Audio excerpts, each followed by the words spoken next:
नमस्कार दोस्तों, स्वागत है आपका आयुर्वेदा इंडिया में।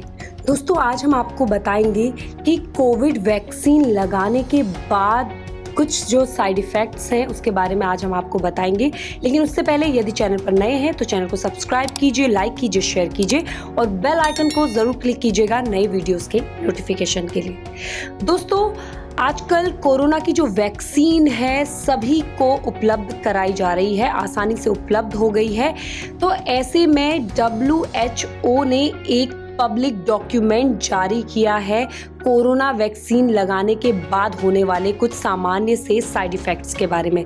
वहीं लॉन्ग टर्म इसके साइड इफ़ेक्ट या फिर जो सामान्य साइड इफ़ेक्ट्स हैं उसके बारे में भी बताया गया है। वहीं एक्सपर्ट बताते हैं कि कोरोना वैक्सीन लगाने के बाद कुछ सामान्य से जो इफ़ेक्ट्स देखने को मिलते हैं उनसे आपको कैसे बचना चाहिए। तो वो क्या चीज़ें हैं जो आपको नहीं करनी है वैक्सीन लगाने के बाद। चूँकि टीकों के बाद हल्के साइड इफ़ेक्ट होना सामान्य बात क्यों है ये हमने इसमें बताया है। तो कोविड टीकों के आम साइड इफ़ेक्ट्स और लॉन्ग टर्म साइड इफ़ेक्ट्स को लेकर भी WHO ने जानकारी दी है। दोस्तों कोविड वैक्सीन लगाने के बाद आपको कुछ गतिविधियों से थोड़े दिन के लिए दूरी बना के रखनी है, नहीं करना है। तो सबसे पहले जो आपको हम बताने जा रहे हैं वो है वैक्सीन लगवाने के फौरन बाद न कराएं आप टैटू। जी हाँ दोस्तों, टैटू लगवाने से, वैक्सीन करवाने के बाद यदि आप टैटू करवाते हैं तो उसके साइड इफ़ेक्ट्स हो सकते हैं। तो ऐसे में आप डॉक्टर की सलाह के बाद ही टैटू करवाएं।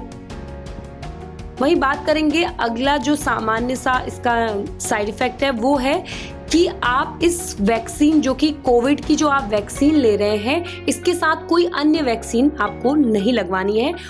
इसके भी दुष्परिणाम आ सकते हैं। हालांकि अभी कुछ क्लियर इसमें नहीं है, लेकिन इसके दुष्प्रभाव हो सकते हैं, तो आप कोई अन्य वैक्सीन ना लगाएं।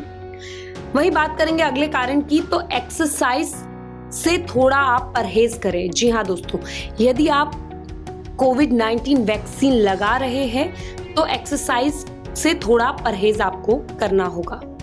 अब बात करते हैं, आपके शरीर में डिहाइड्रेशन हो जाता है और आप वैक्सीन लगवाते हैं तो ऐसे में बहुत ज़रूरी है कि आपके शरीर में पानी की कमी नहीं होनी चाहिए। तो कोविड वैक्सीन जब आप लगाते हैं तो ये ध्यान में रखिए कि शरीर में पानी की कमी नहीं होनी चाहिए।